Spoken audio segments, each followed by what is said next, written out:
Baik pemirsa, kembali lagi saya Silve bersama Anda di program Bincang-Bincang Podcast Soranet. Masih ada narasumber kami ya, 3 orang atlet berprestasi asal Kabupaten Manggarai yang bertarung di ajang Kempo Dunia ya. Pertarungan yang sangat luar biasa menghasilkan prestasi yang begitu gemilang untuk nasional Indonesia, provinsi, lebih khusus untuk Kabupaten Manggarai. Masih ada Nita, ada Neta, dan juga ada Marco. Baik ya, pertanyaan saya kepada siapa dulu nih? Kepada Nita, kepada siapa? Atau kepada Marco dulu ya?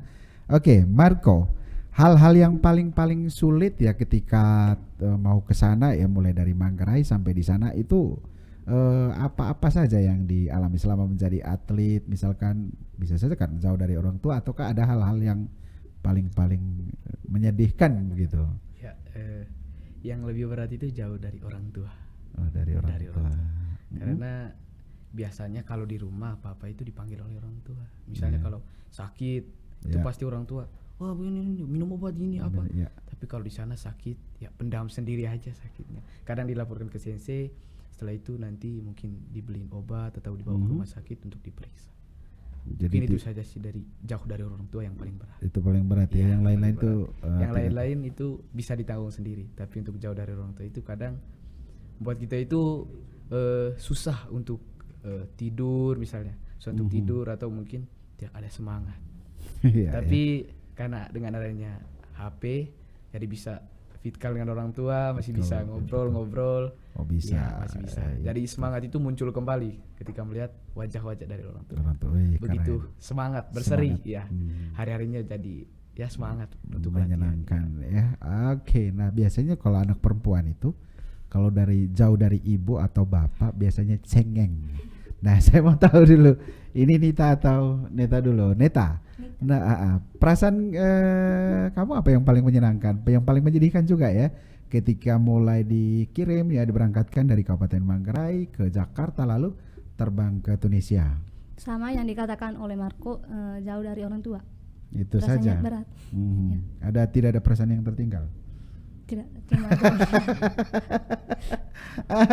Nah, waktu pertama ya terbang ke sana, berapa jam dari Jakarta ke Tunisia? Ke Tunisia. Kalau kemarin kita transit di Turki. Ya, dari Jakarta ke Turki 12 jam. 12 jam dari Turki ke Tunisia 2 jam kalau tidak salah ya. 14 jam. Ya. Perasaannya seperti apa terbang 12 jam itu? Deg-degan ya? Iya. Deg-degan. Baru pertama kali kan? Pertama kali. 12 jam. Itu kepikiran antara hidup dan mati ya. Itu bersama-sama berarti dengan atletnya atau? Bersama para atlet. Kontingen seluruh Indonesia. Seluruh Indonesia. Keseluruhan dari Indonesia berapa atlet? 24 atlet ditambah sensei sama 31. Oh 31 segitu sih. Oh diterbangkan semua ke ini, sama juga dengan Nita ya? Sama. Rasanya jauh dari orang tua, bukan karena jauh dari pacar. Hati-hati, simpainya bapak sendiri. Nanti ditabok. Ya lalu Nita, kira-kira teman-teman itu ya melihat atau menyambut Nita sendiri, misalkan ketika berkumpul ya, sebelumnya kan biasa-biasa saja. Ada tidak hal spesial yang kemudian mereka sampaikan, wah Nita hebat ya bisa pergi ke Tunisia, kami saja misalkan ke Cancar belum, Labuan Bajo belum, ini sudah ke Tunisia. Iya. Kalau teman-teman merasa bangga sekali dengan kita berdua, saya sama Neta. Bilang bagaimana itu? Tidak menyangka bahwa bisa keluar negeri kalau kita belum pernah. Nah, itu perasaannya seperti apa? Lalu apa yang dipetik dari ucapan mereka, dari berdua, Nita dengan Neta? Karena udah teman-teman udah membantu mendukung sehingga kita bisa memperoleh medali emas. Senang, bangga kan? Iya, seperti diri semua orang-orang yang terpilih.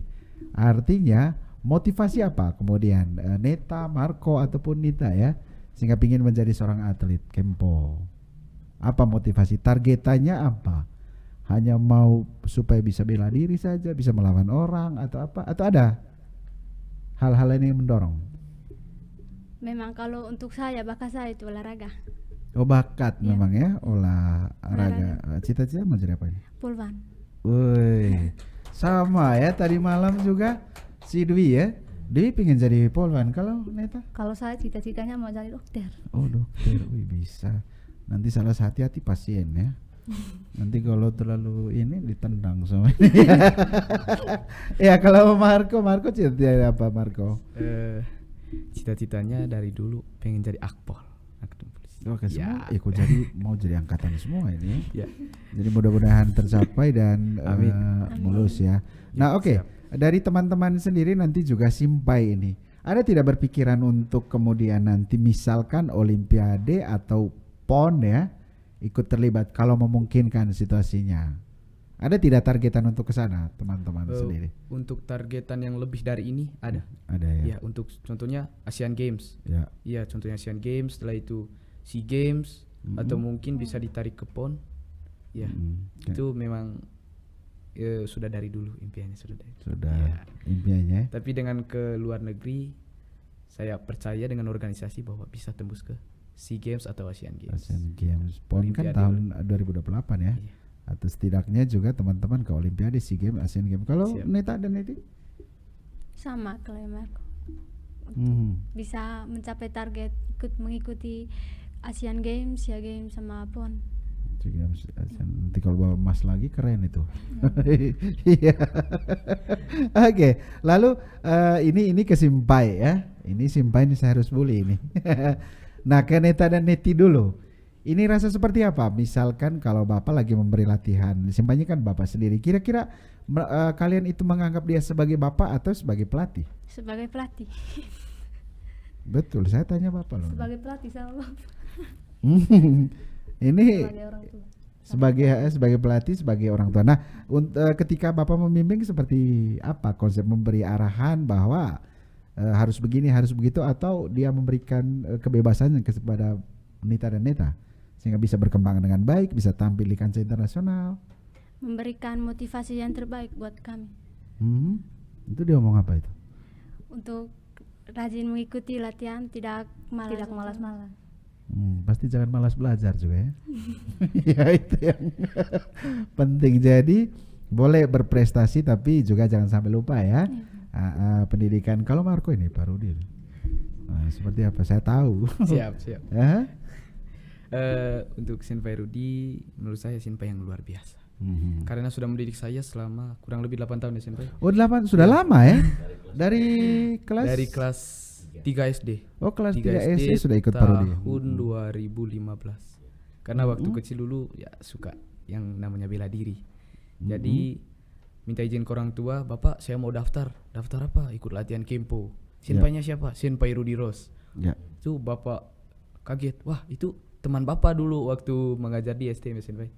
Jadi dibolehkan pergi latihan bersama Sinpai Rudi. Jadi didikannya dari dulu ya namanya masih kecil pasti rewel lah. Rewel tapi luar biasa. Seperti orang tua kami di tempat latihan. Begitu luar biasa motivasi dan juga dukungan yang diberikan kepada kami. Untuk kedua pelatihnya ya keren. Lebih beban itu biasanya kalau melatih anak sendiri ya. Mau keras salah anak, mau tidak juga ya. Takutnya nanti tidak diikuti, tapi hasilnya seperti kita lihat ya.